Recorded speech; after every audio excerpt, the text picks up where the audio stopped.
우리가 부르는 찬송가는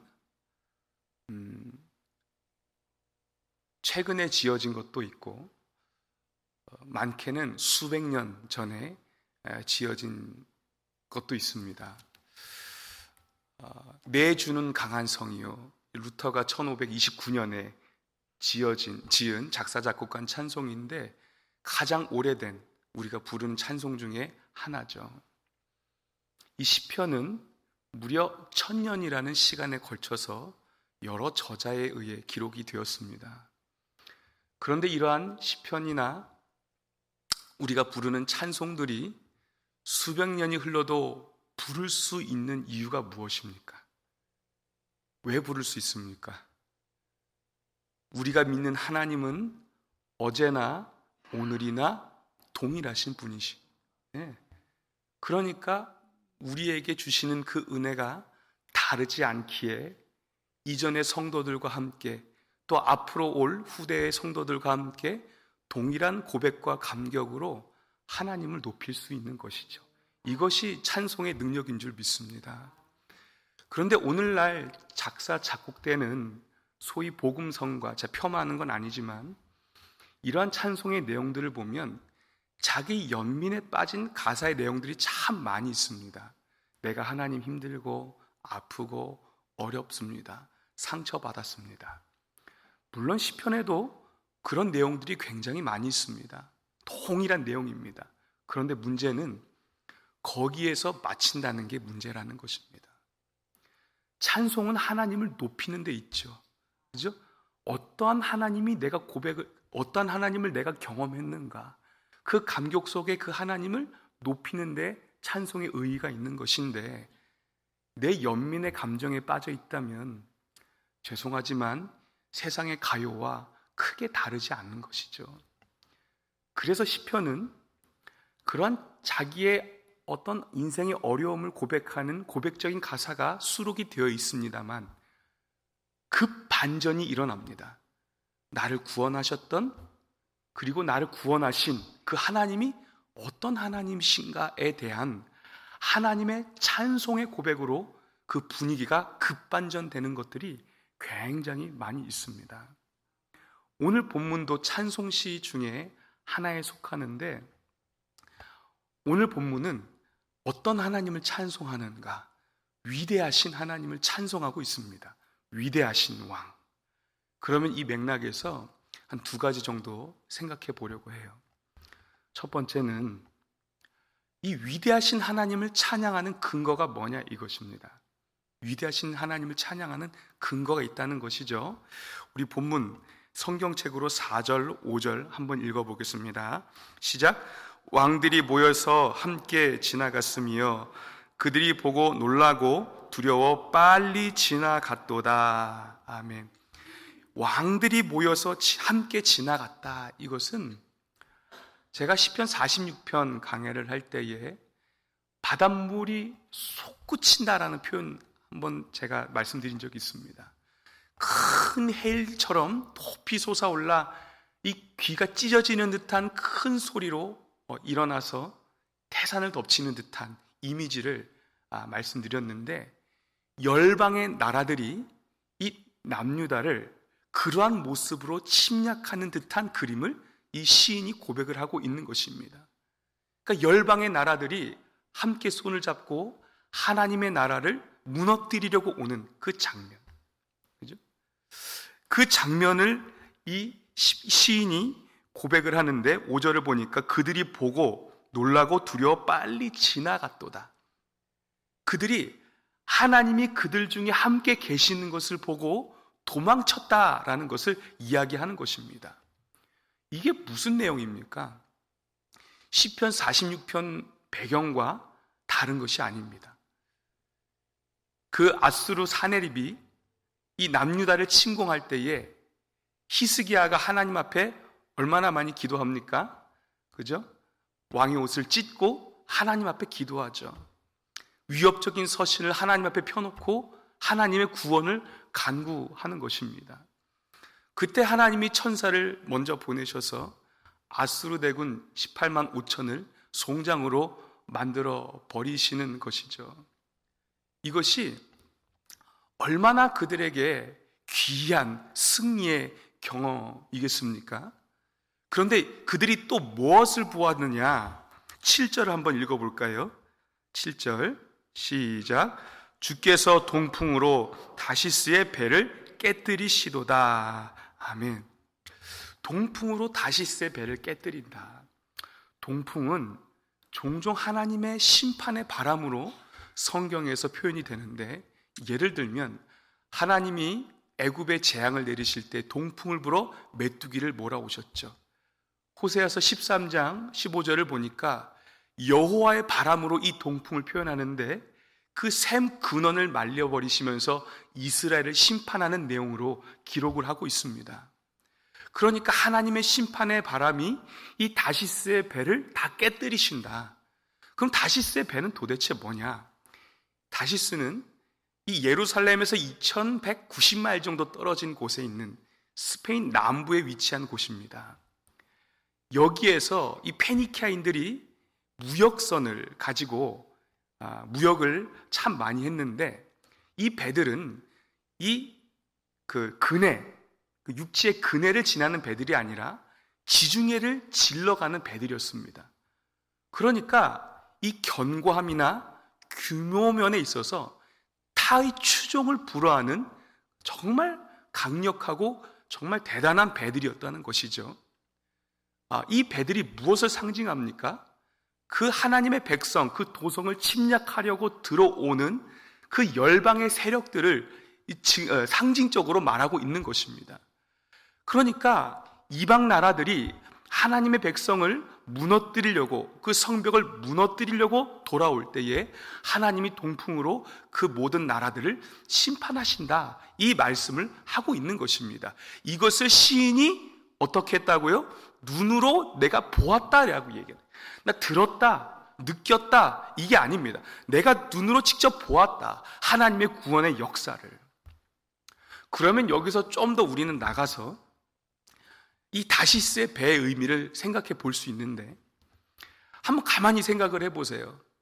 이스라엘을 침략하려 했던 이방 나라들이 주로 육로를 이용했습니까? 해로를 이용했습니까? 거의 육로를 이용했어요. 북이스라엘이 아수르에 망할 때도, 남유다가 바벨론에 망할 때도 육로를 통해서 그들이 성을 에워쌌습니다. 그죠? 그런데 왜 이 다시스의 배들, 이 바다에 떠있는 이 배들을 이렇게 표현하는가? 바다는 우리가 신약에서 또는 구약에서 보면 하나님을 대적하는 어둠의 권세들의 출몰 지역으로 종종 표현하고 있죠. 다니엘 우리 7장 3절 말씀 한번 읽어보겠습니다. 큰 짐승 넷이 바다에서 나왔는데 그 모양이 각각 다르더라. 큰 짐승 넷이 바다에서 나왔다. 하나님을 대적하는 세력을 이야기하는 것이죠. 우리 요한계시록 13장 1절도 한번 보여주세요. 시작. 내가 보니 바다에서 한 짐승이 나오는데 뿔이 10이요 머리가 7이라. 그 뿔에는 10왕관이 있고 그 머리들에는 신성 모독하는 이름들이 있더라. 아멘. 네. 그러니까 이 바다라는 이 지역, 이 상징적인 의미가 갖는 것이 무엇이냐? 하나님을 대적하는 그 어둠의 권세들이 출몰하는, 나타나는 곳이다. 그러니까 오늘날 구약과 같은 전쟁이 우리 인생 가운데 그대로 재현되지는 않지만 여전히 그와 진배 없는, 다름없는 그런 영적인 전장 속에 우리가 늘 놓여 있는 것입니다. 그죠? 아수르의 군대와 같이 우리를 에워싸는 어둠의 권세들, 그죠? 다시스의 배와 같이 웅장하고 견고한 그런 무기들을 가지고 우리를 위협하는 우는 사자와 같은 그 마귀들의 권세를 우리가 매일같이 경험하고 영적인 싸움의 현장에서 그것을 우리가 느끼고 살아가고 있습니다. 그렇죠? 그것을 의미하는 것입니다. 그러면 이 시인이 아수르 손에서 하나님의 건지심을 경험했는데 과연 우리는 어떠한가? 사무엘상 17장 47절을 보시면 전쟁은 누구에게 달려있다고 했습니까? 예, 전쟁은 여호와 하나님께 속한 것입니다. 그렇기 때문에 우리에게 요구되는 것이 무엇이냐? 잠언 14장 26절 말씀 함께 보겠습니다. 시작. 여호와를 경외하는 자에게는 견고한 의뢰가 있나니 그 자녀들에게 피난처가 있으리라. 아멘. 아멘. 우리가 할 수 있는 것은 우리가 나가서 싸우는 것, 이것이 아닙니다. 그렇죠? 전쟁은 하나님 손에 달려 있는 것입니다. 승패가요. 그러니까 우리가 이길 수 없는, 우리의 힘으로 이길 수 없는 상대 가지고 우리의 힘만 가지고 덤빌 것이 아니라 우리의 의뢰가 되시는 하나님께, 피난처 되시는 하나님께 빨리 도망가는 거예요. 그러면 그 하나님이 우리를 구원해 주신다는 것입니다. 오늘 우리의 삶의 현장에서 얼마나 영적 도전들이 있을까요? 그럴 때마다 하나님 앞에 의뢰하는 마음으로 엎드릴 때에 우리에게 승리를 주시는 그 구원을 경험하시는 한날 되시기를 예수 이름으로 축원합니다. 보세요. 이 시인이 뭘 경험했다고요? 아수르 이 사네립이 이 예루살렘 성을 포위했다니까요. 이게 세상에 심판이 오는 것 같은 이 불안함과 두려움을 느꼈다니까요. 근데 그가 한 일이 무엇입니까? 백성들에게 다 칼을 빼고 진격 앞으로 외친 것이 아니라 하나님 앞에 마음을 찢고 옷을 찢고 부복하며 그 하나님을 의뢰한 것. 그러니 그가 하나님의 구원을 경험했다. 이것을 오늘 얘기하고 있는 것입니다. 한번 8절을 보세요. 한번 읽어볼까요? 시작. 우리가 들은 대로 만군의 여호와의 성, 우리 하나님의 성에서 보았나니 하나님이 이를 영원히 견고하게 하시리로다. 아멘. 하나님의 이 구원의 역사하시며 우리가 들은 대로, 들은 것에 끝난 것이 아니라 뭐 했다고요? 하나님의 성에서 보았다 그랬습니다. 그러니까 하나님을 구전으로 그냥 지식으로 알고 끝난 것이 아니라 어떻게 해요? 그 현장에서 눈으로 보고 그 전장의 냄새를 코로 맡고 호흡이 끊어진 그 진영의 적막함을 피부로 느끼고 그 고요함을 들으며 하나님이 우리 백성 가운데, 이스라엘 가운데 진짜 승리를 주셨구나, 구원을 주셨구나, 그 하나님이 경험이 되니까 이 세상에 하나님보다 높은 분은 없다, 그 하나님이 진정으로 위대한 분이다, 이것이 터져나오지 않을 수가 없는 것입니다. 찬송이 그런 것입니다. 이런 하나님이 실제적으로 우리의 삶 가운데 경험되지 않으면 우리는 어쩌면 우리의 지식에 근거한 메마른 노래를 하나님 앞에 올려드릴 수가 있는 것이죠. 그런데 그 찬송에 생기가 있고 능력 있고 힘이 있는 이유가 무엇입니까? 오늘도 하나님이 그 가사대로, 그죠? 그 말씀대로 나에게 역사하셨기 때문에 그 감격 속에 하나님을 찬송할 수 있는 것입니다. 네, 우리의 찬송이 메마르지 않기를 주의 이름으로 축원합니다. 두 번째 생각해 볼 것은 우리에게는 이러한 하나님을 전할 사명이 있다는 것입니다. 오늘 시편이 그것을 이야기해 줘요. 12절, 13절 함께 읽겠습니다. 시작. 너희는 시옷을 돌면서 그곳을 둘러보고 그 망대들을 세어보라.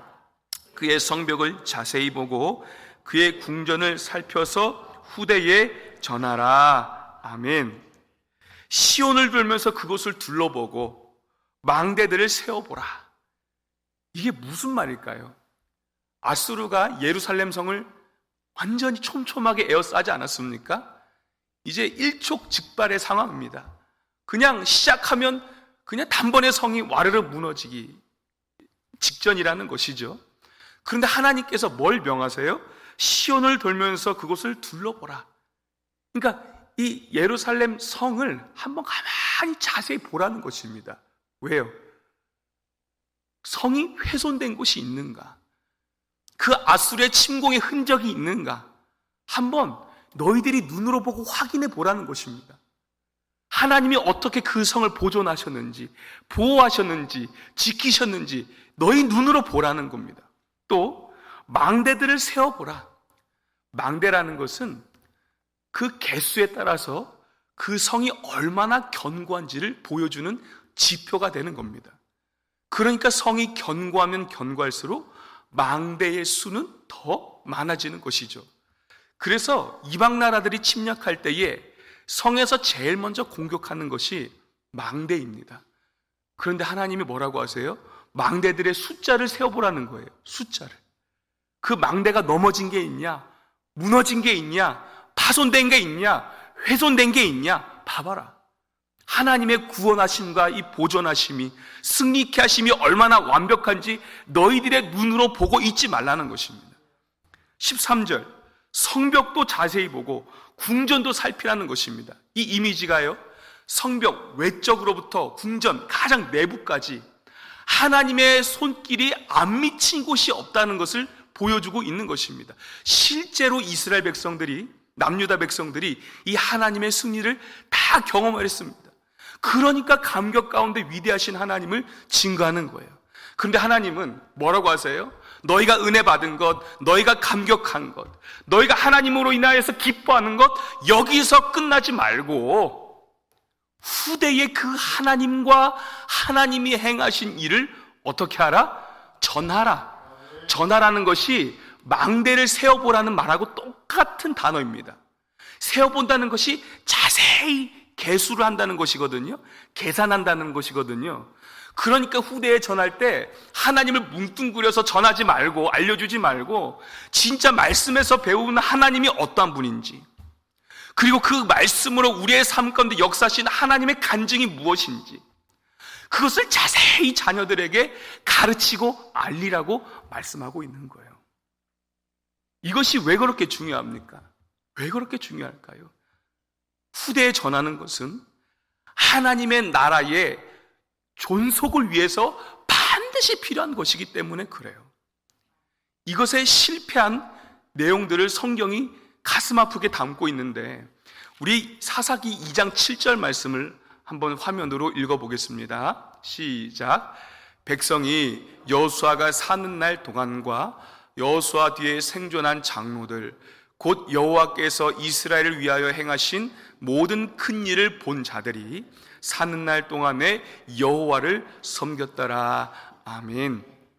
자, 여호수아가 하나님과 동행하면서 경험했을 때에 그 하나님의 일하심을 보고 경험한 자들이 그 생전에 여호와를 섬겼다 그랬습니다.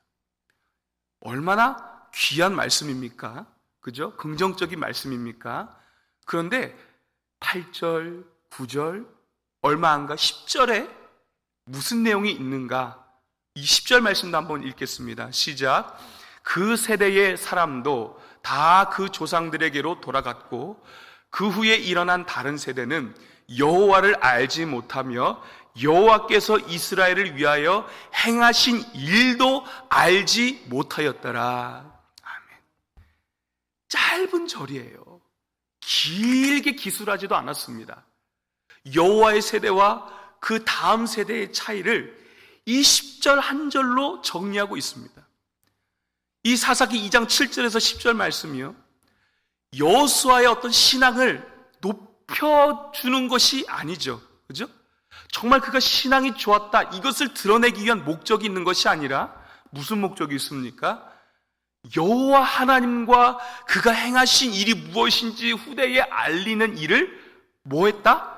실패했다. 이것을 지금 꼬집어서 나타내고 있는 것입니다. 그 결과가 무엇인데요? 11절을 보니까 여호와를 알지 못하는 세대가 누구를 섬깁니까? 바알을 섬겨요. 우상을 섬겨요. 우리는 죄성으로 하나님을 아는 지식이 전무한 존재들입니다.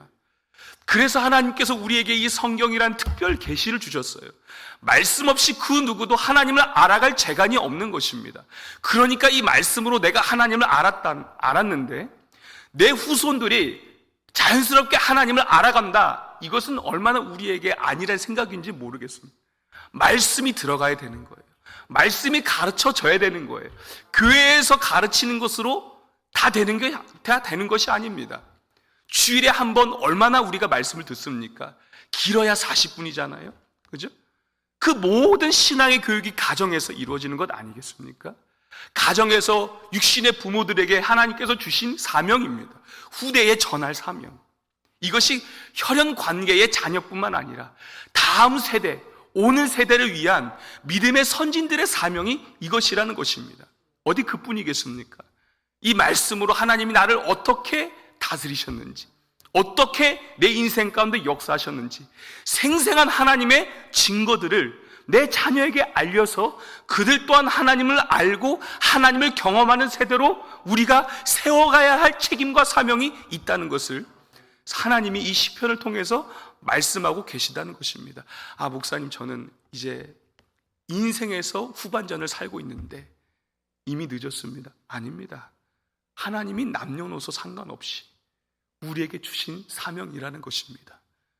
내가 하나님을 먼저 알았다면, 내가 하나님을 먼저 경험했다면 여전히 그 책임과 사명은 우리에게 있다고 성경이 말씀하고 있어요. 받은 복을 세어보아라. 그죠? 어떠한 하나님을 경험했는가? 우리가 자세히 그 하나님을 후대에게 전할 사명이 있는 것입니다. 후대라는 것은 나이적인, 시간적인 개념도 있지만 먼저 우리가 하나님을 믿은 자와 아직 믿지 못한 자와의 어떤 그 관계도 말씀하고 있는 것이죠.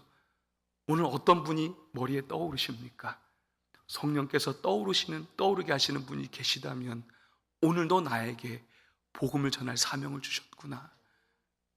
그 사명을 가지고 어떻게 해서든 살아계신 하나님을 증거할 수 있는 복된 입술, 하나님이 사용하시는 복의 통로 되시기를 주의 이름으로 축원합니다. 말씀을 정리하겠습니다. 우리가 들은 바를 보지 않고 경험하지 않고는 진정한 찬양을 하나님 앞에 올릴 수가 없는 것입니다. 여전히 영적인 위협이 우리 가운데 도사리고 있죠. 그 하나님이 어제 계셨던 하나님이 오늘도 살아계시고, 그 하나님이 어제와 오늘이 동일하시고 여전히 우리 가운데 역사하시고 은혜를 베푸시는 하나님이신 줄 믿으시기를 바랍니다. 네, 오늘 그 하나님, 나의 피난처 되시는 하나님, 나를 도우시는 하나님을 경험함으로 우리 입술 가운데에 정말 귀한 찬송이 하나님 앞에 올려지는 우리 인생 한날이 되시기를 소망하고, 후대에 전하라는 그 하나님의 명령을 잘 받들어서 이 믿음의 세대를 아름답게 계승해 나갈 수 있는 저와 우리 모든 성도님들 되시기를 주의 이름으로 축원합니다. 기도하겠습니다. 하나님 아버지, 오늘도 이 말씀을 통하여서 하나님을 알게 하시고 보게 하심을 감사합니다. 그 하나님이 우리의 지식으로 남고 구전으로 인해서 우리의 마음에 담겨있는 하나님이 아니요, 여전히 오늘도 살아서 역사하시는 하나님으로 경험되어지는 한날 되도록 우리 모든 성도님들의 삶 구석구석 간섭하여 주시기를 간절히 소망합니다. 그 하나님을 경험할 때에 진정한 찬송이 우리 심령으로부터 터져 나올 수 있사오니, 그 하나님을 높이는 찬송의 입술이 메마르지 않는 한날이 되게 하여 주시고, 내가 경험한 그 하나님을 우리 후대에 아직 예수 믿지 않는 자들에게 증거하여 하나님의 나라를 확장하는 일에 귀하게 쓰임받는 주의 종들 다 될 수 있도록 역사하여 주시옵소서. 오늘도 영적 전투 치열한 현장에 내몰리는 정말 양과 같은 주의 종들을 하나하나 다 기억하여 주시고, 그 모든 전투 현장에서 무릎 꿇고 쓰러지는 것이 아니라 오늘도 피난처 되시는 하나님을 의뢰함으로 우리에게 승리를 주시는 그 놀라우신 위대한 하나님을 경험하는 한날 될 수 있도록 역사하여 주시옵소서. 새벽에 도우시는 하나님을 만나기를 간절히 소망하오며 예수님 이름으로 축복하며 기도하옵나이다. 아멘.